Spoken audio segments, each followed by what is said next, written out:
Thank you all for joining us this evening or afternoon, wherever you may be. And thank you to Student Government for sponsoring this lecture. My name is Lily Sadowski, and on behalf of the Middle Eastern Studies Student Association here at the University of Chicago, it is my pleasure to introduce Professor Michael Cooperson. Professor Cooperson will be discussing his recent work, Englishing the Maqamat of al-Hariri, a text so famously and so long considered untranslatable. The result of this work, Impostures, which was published by NYU Press in 2020, is not just visually stunning, as you can see here, but has received numerous accolades.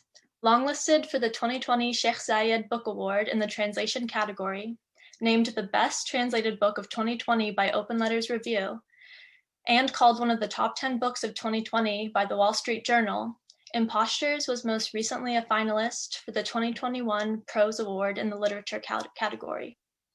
Dr. Cooperson is professor of Arabic at UCLA. He is a distinguished scholar of early Abbasid cultural history, and of course, an award-winning translator from both French and Arabic into a mind-boggling number of English registers. But I will let him tell you more about that. So please join me in welcoming Professor Cooperson to the UChicago Zoomosphere. Lily, thank you so much for that wonderful introduction and for the invitation. And thank you also to Thomas for making all this work. If you attended the talk that I gave in Arabic 2 weeks ago, I want to apologize. I want to thank you for coming. Thank you for your messages and apologize to those I haven't responded to yet. But be assured that I read with appreciation and gratitude everything that you wrote, and I will get to answering them just as soon as I can. I'm going to dive right in and share my screen.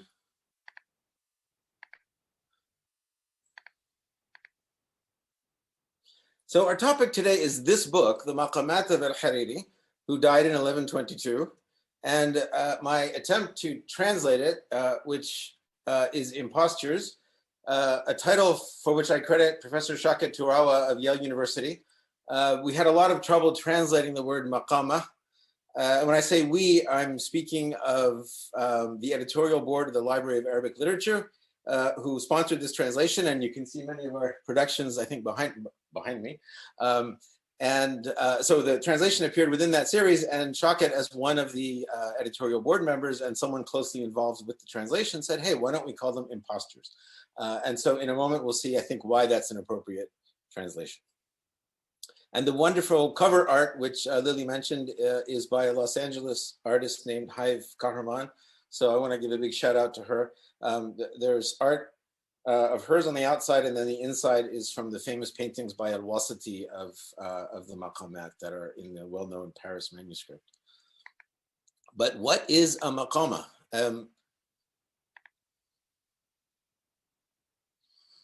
Well, let's go to Basra in the 12th century. Of course, this is quite a bit later, but it's the closest I could get.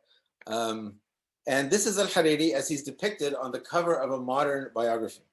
And what he's doing, as you can see, is he's pulling at his beard.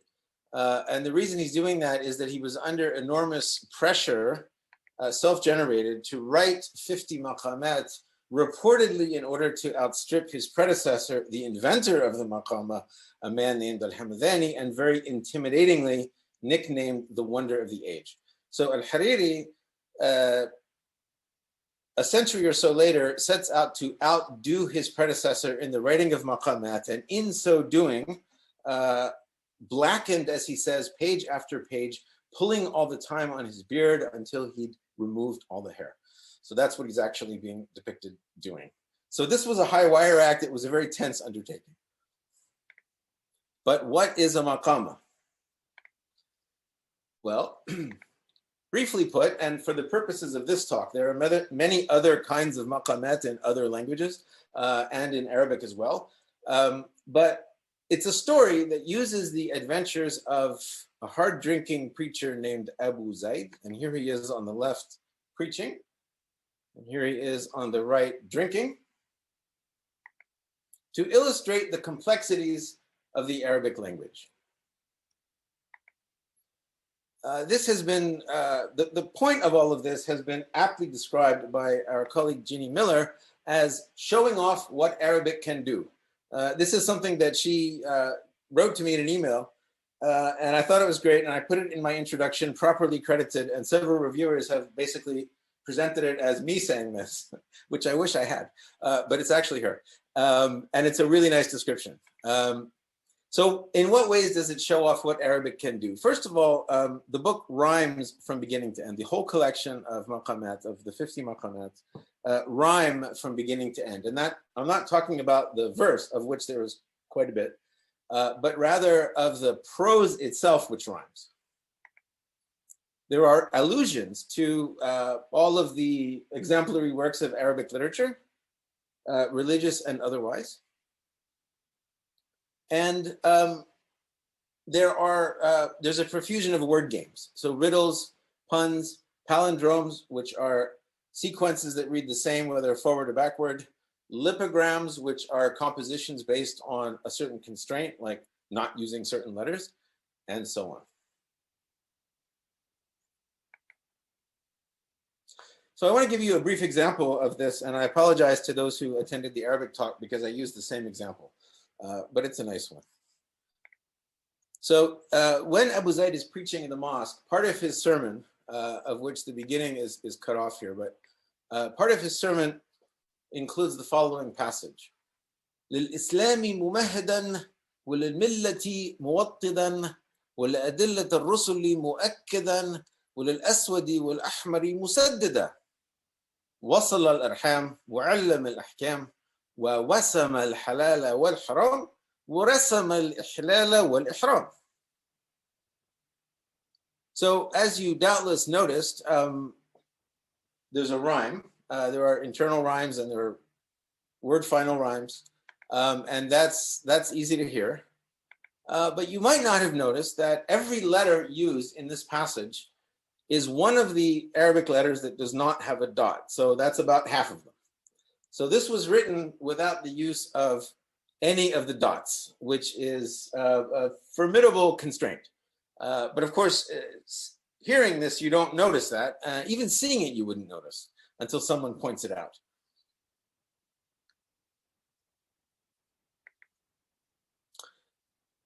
Understandably, when this book, when the Maqamat moved out of the Arabic-speaking parts of the world into Europe, among other places, it was received with, at first, a kind of reverence. And this is something I've written about, or I plan to publish on shortly, the reception of the Maqamat among Dutch Orientalists, because they were the first to discover it. But for present purposes, let's go right to Disapproved, who was the first European editor of the entire text in Arabic. And when he responds in his foreword to the anticipated question of why he didn't translate it into Latin or French, says, among other things, that there are so many plays on words, so many verbal tricks, that it would be useless, that it can't be done. And like the Dutch scholars before him, essentially makes a case for the Maqamat as being a way to learn Arabic, which is rather a terrifying idea. I mean, to learn the language based on the most difficult and self-consciously ornate, elaborate, and unlikely forms of it would seem to be an unlikely prospect, but that's what people imagined.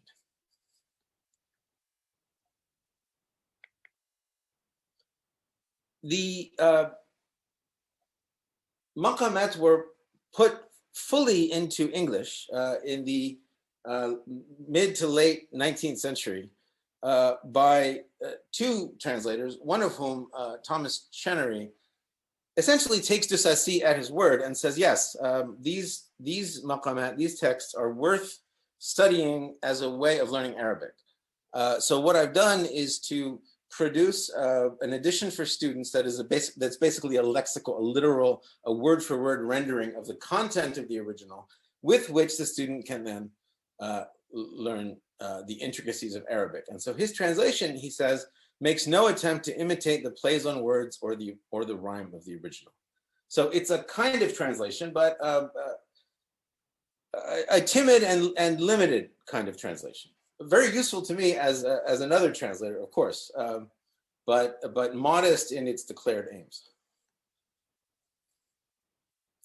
And this trope of untranslatability, which I'm happy to talk more about if there's interest, is repeated even in the work of more recent scholars, such as Abdel Fattah Kalito, who compares a translation of the Maqamat to a translation of a work of calligraphy.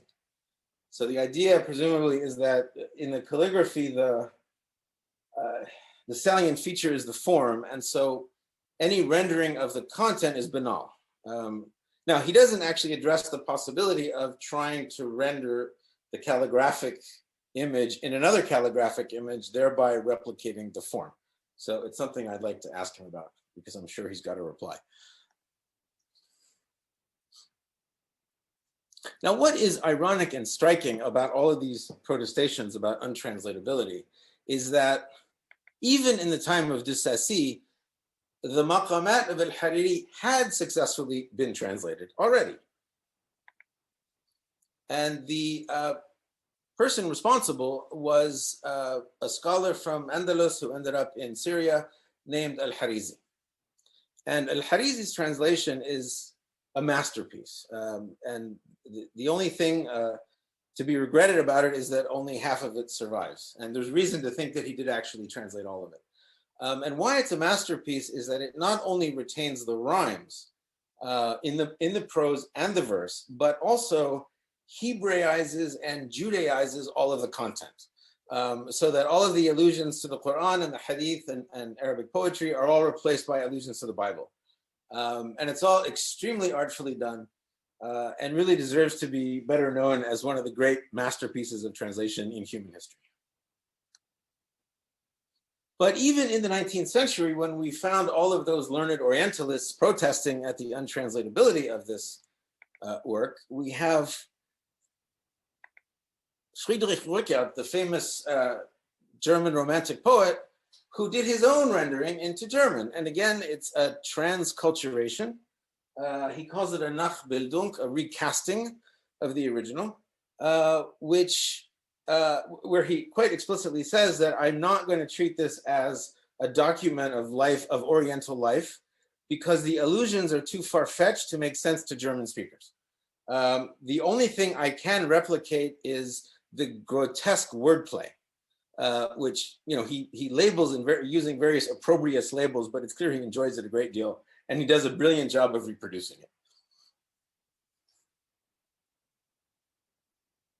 Now, the translatability of the Maqamat is by no means confined to these older texts. It was very successfully done into Russian. It took 2 tries. There was a team of 2 translators who did one go through, and they left out the ones they thought were just couldn't be done. And then they got a 3rd collaborator, and with her, they ended up doing all of them. And they rhyme and they replicate all of the verbal tricks. So the point to be taken away here is that the protestations of untranslatability need to be understood not as affirmations of some obvious truth about the text, but rather as positions that I think, I'm not going to do that now, but that would repay a close reading to understand what the different constraints were that led to that conclusion. But it should be noted that translators, in blissful ignorance of all of this theory, were actually producing brilliant translations of it in at least 3 languages. There's also an Ottoman translation that I haven't been able to look at extensively, but based on just a few quotes I've seen, it also rhymes and it does many of these same tricks. So let's look actually at the technical stuff just for a moment to see like what this actually means in practice. So here's one of the palindromes. This is from Impostures 16.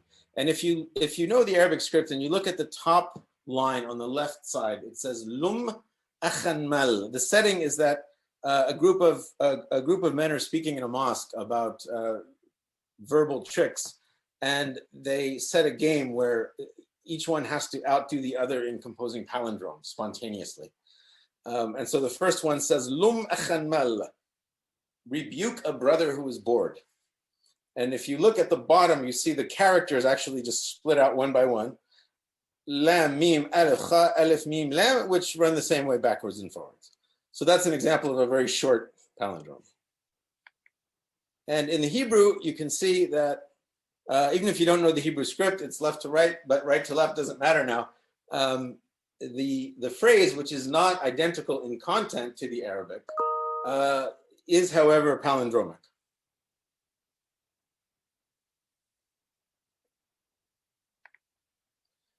Rutger did something different. It's my feeling that palindromes are pretty hard in German because of the digraphs and the trigraphs, SCH and so on, and you can't really reverse those. So he decided to do something different, which is to adopt a constraint called Doppelreim, where, as you can see in the little poem, the two last words rhyme, not just the last word, but the last two words rhyme. So trutzu, rutzu, shutzu, tutzu.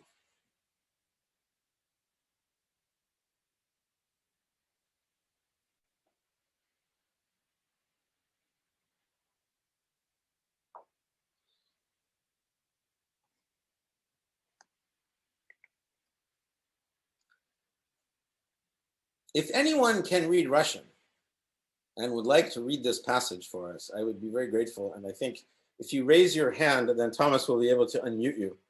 And the reason that I would ask someone to do that is because this isn't the palindrome bit, but if you listen to it read aloud, you can hear how well the Russian translators replicated the cadence and the rhyme of the original. You've heard a little bit of the rhyming prose, and now you could, I hope someone will volunteer to read so you can hear it in Russian.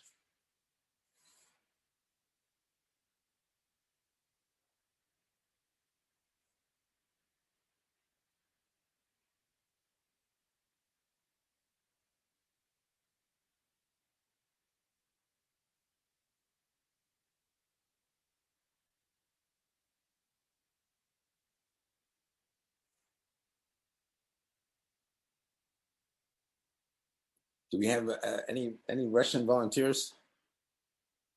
Well, while someone sums up the courage, you can even just see looking that here you have Stahl with, I think that's Stahl, Stad, can't remember. Anyway, yeah, the rhyme is here. You see it in the, you can just see it in the characters. And so if you look at the end of each kind of clause that's set off with commas, you'll find that there's actually a rhyme scheme. Last call, any volunteers? No Russian speakers? All right. So we'll go on to the next one.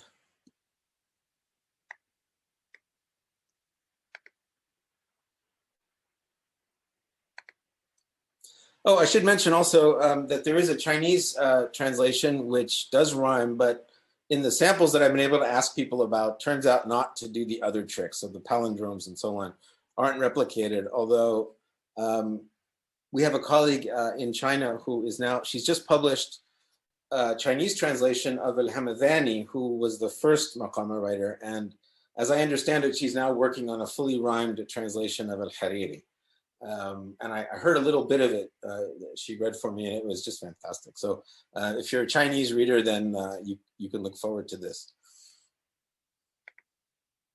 So when I made the rash promise to translate this book for the Library of Arabic Literature, after a lot of trial and error and consultation with friends, I ended up deciding to take as my imam or my guide, my exemplars, the members of Oulipo, which is a post-war French literary collective that gained a certain notoriety for indulging in all kinds of verbal tricks for reasons that could be quite serious, as we'll see.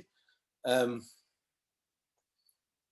I'd learned recently that they're still apparently active. There still is an Oulipo. The particular book that I seized on as a model for how to deal with the Maqamat, or at least one element of the Maqamat, is a book by Raymond Queneau called Exercice de Style, where he tells the same pointless short story 99 different ways. And in the photo, you can see him sort of modeling some of those ways. I think he's, kind of showing off the principle there. In the beginning, someone gets on the bus. And so in the different stories, he tells that event in different styles. So the first one told in exclamations. The second one told in onomatopoeia. The third one by someone who's in a very bad mood, and the last one in this very effusive rhetorical style. And I'll let you look at those just for a second, and then I'll show you the translation. There's a really nice translation of these that replicates exactly those features.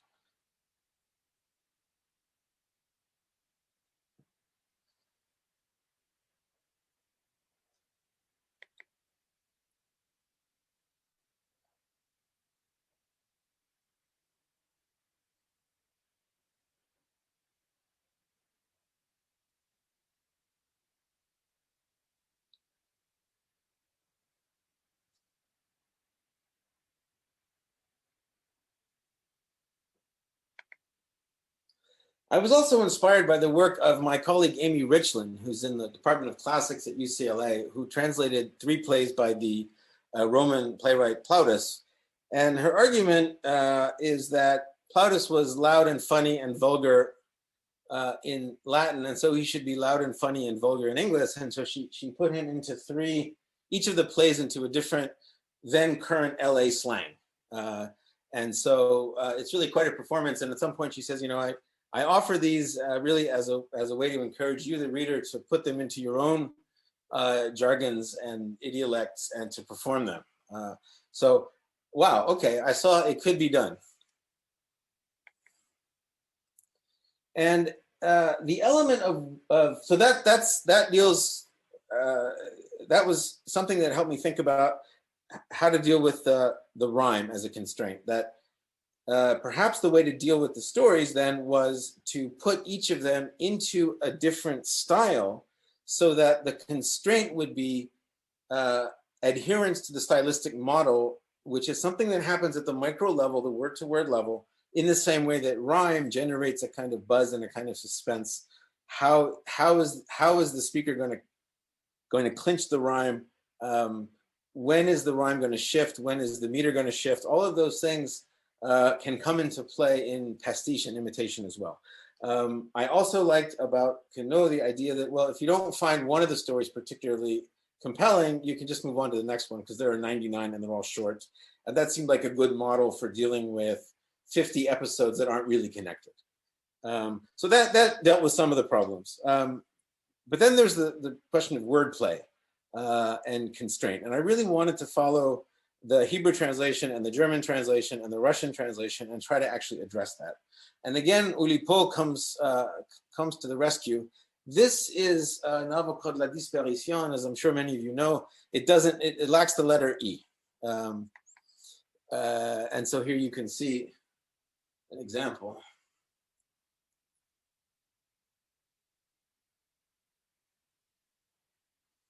And now the reason that Perec did this is not perversity. Rather, there was a point to it. A book without E is sans eux, which is homophonous with sans eux, meaning without them.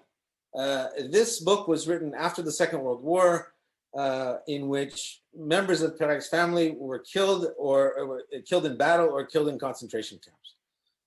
So this is about life sans eux. And of course, if you're going to translate this, it doesn't make any sense to do it without obeying some constraint. And that's exactly what you see here.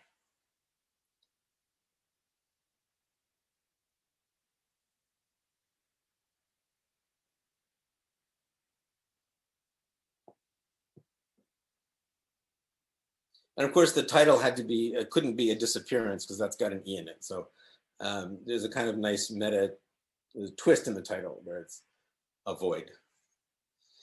I mean, vanishing would have meant disparition without the constraint, but I think avoid is even better.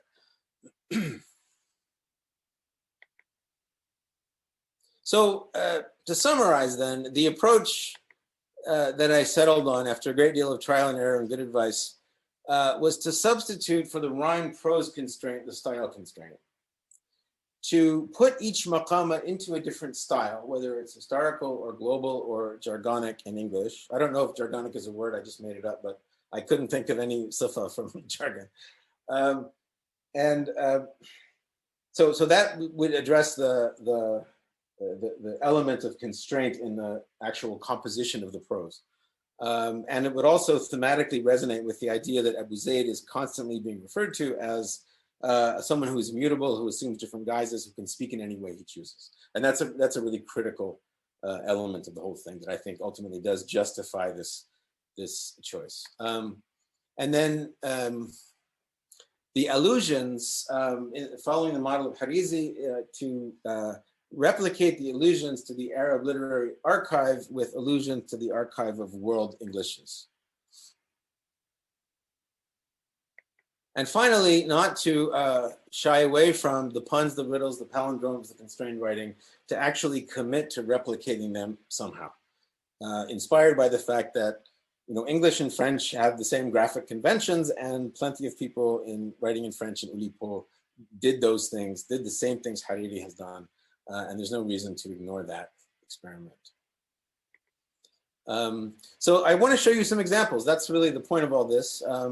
So let's just go right into it. So number 27 is called in Arabic of hair tense. It involves horse stealing and camel stealing. And it revels in the very precise Arabic vocabulary for lots of things that animals do and that people do when they're stealing the animals, and then what the animals do when they're being stolen, and so on. So for that, I was able to draw on the work of this man, Ramon Adams, who I guess we would call today a linguistic ethnographer, who was active in Oklahoma and Texas in the mid-20th century and wrote several dictionaries of cowboy jargon. Let me grab my... So after some experimentation, I think maybe the best way to do this is I'll read the Arabic out loud, and you can ignore me if you don't know Arabic, but you'll just get a nice, hopefully sonic buzz. And I will just display the very same text in English that I'm reading in Arabic. And if you can do a good cowboy accent, you should do it to yourself in your head. I actually can't, so I'm not going to try. But here's the original. ثم قال هل لك في أن تقيل وتتحامل قال والقيل فإن الأبدان الضاء تعب والهجرة ذات لهب ولن يثقل الخاطر وينشط الفاتر كقائلة الهواجر وخصوصا في شهر ناجر فقلت ذاك إليك وما أريد أن أشق عليك فافترش التربة والضجع وأظهر أن قد هجع وارتفقت على أن أحرس ولا أنعس فأخذتني السنة إذ زمت الألسنة فلم أفق إلا والليل قد تولج والنجم قد تبلج ولا سروجية ولا المسرج.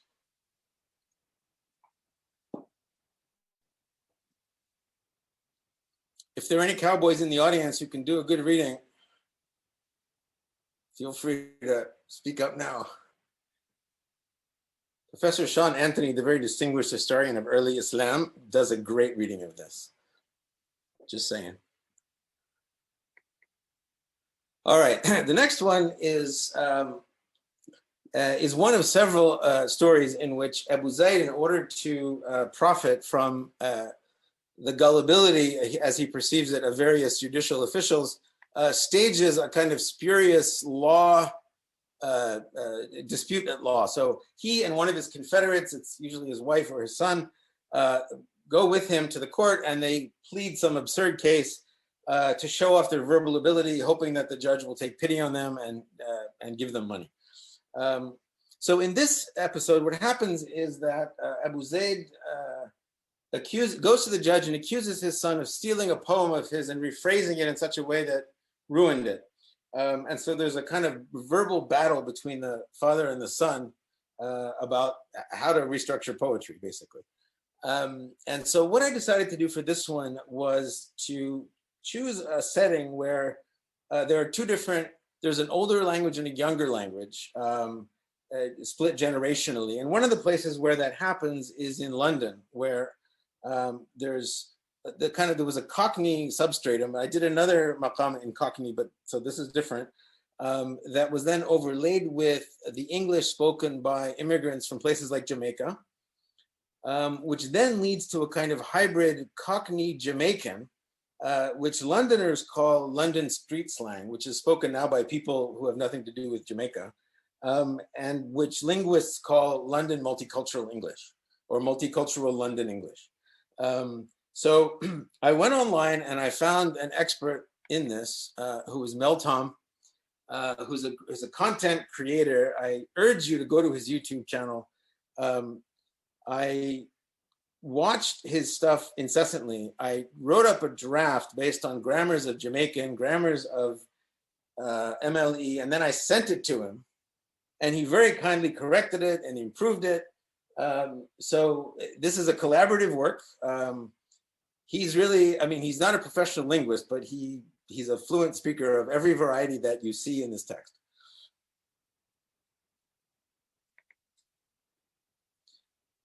So I'm just going to read again the Arabic and show you the English. So here the Abbasid and his son are arguing with the governor, and the governor says, all right, you guys seem so eloquent, I'm going to test you and give you something to compose a poem on.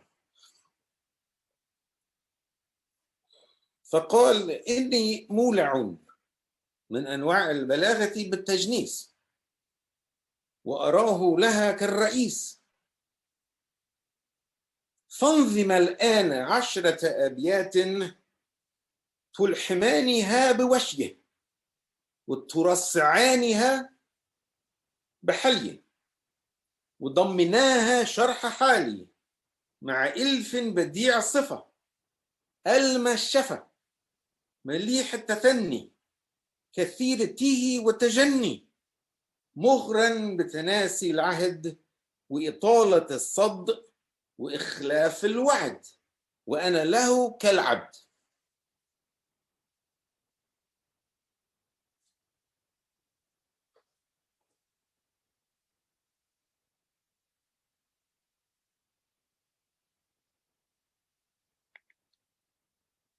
Okay, sorry, the last one that I'll show you is actually one that I actually liked a lot.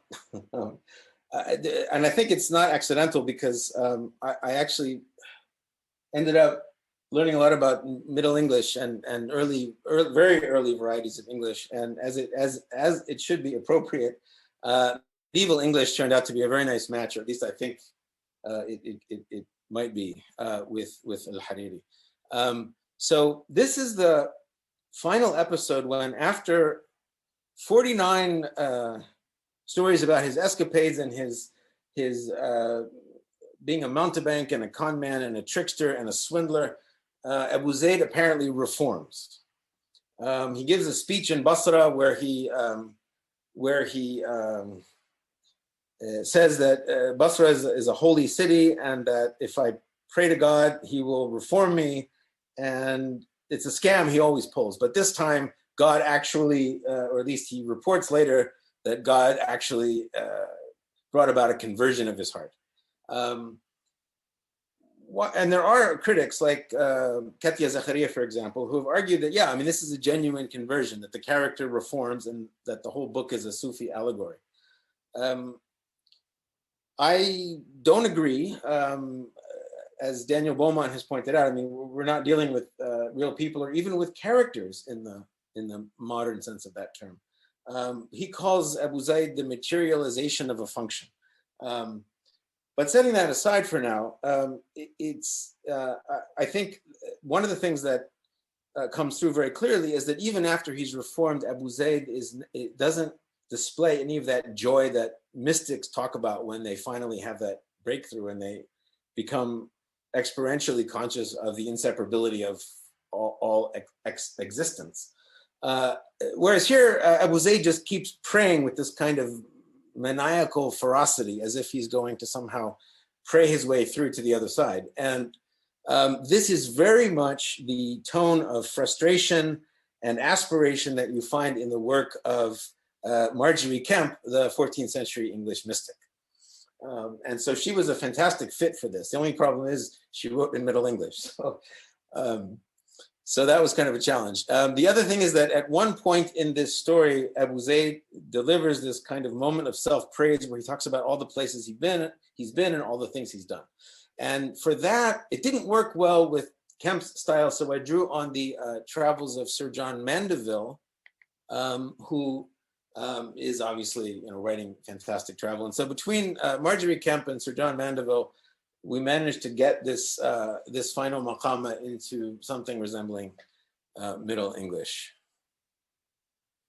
So I'll just read you this passage. This is gonna, if you're a Middle English scholar, this is trying to sound more like Mandeville than Kemp. So let me put that out up front.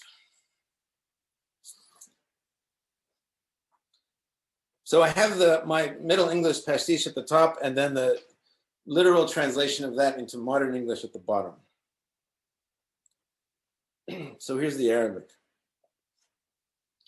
نشأت بسروج وربيت على السروج ثم ولجت المضايق وفتحت المغالق وشهدت المعارك وألنت العرائق واقتدت الشوامس وأرغمت المعاطف وأذنبت الجوامد وألمعت الجلامد سلوا عني المشارق والمغارب والمناسم والغوارب والمحافل والجحافل والقبائل والقنابل واستوضحوني من نقلة الأخبار ورواة الأسمار وحداة الركبان وحذاق الكهان لتعلموا كم فج سلكت وحجاب هتكت ومهلكة اقتحمت وملحمة ألحمت وكم الباب خدعت وبدع ابتدعت وفرص اختلست وأسد افترست وكم محلق غدرته لقى وكامن استخرجته بالرقى وحجر سحرته حتى انصدع واستنبطت زلاله بالخدع.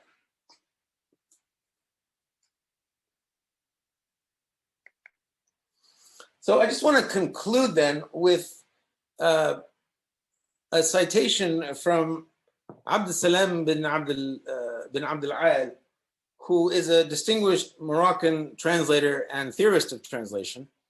I met him at a conference and I told him what I was doing, and he gave me this very kind, pitying look and said, the Maqamat cannot be translated.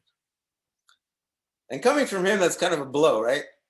But then he very kindly gave me a book he had just published called Diyafat al-Gharib, or Hospitality to the Stranger, or Stranger's Hospitality. And he, in it, I found this passage, which I think says it better than I ever could, what it is that I was trying to do here and why I think it's okay. So I'll let you take a look at that.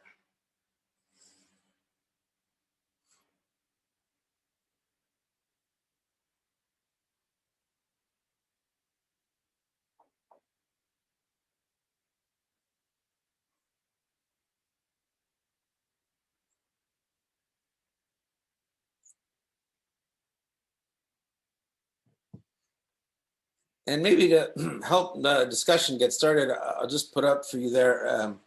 These are the different kinds of English that are in the Maqamat, in the Impostures. So I'm not sure I could necessarily find for you any given one quickly, but if there's burning curiosity to hear any particular one, and if there's time, I will try to accommodate you if our hosts agree. So thank you all for your attention. Thank you, Professor Cooperson, for that really wonderful talk. For people in the audience, we now have time for questions. So you can either raise your hand and I will call on you, or you can put your question directly in the chat.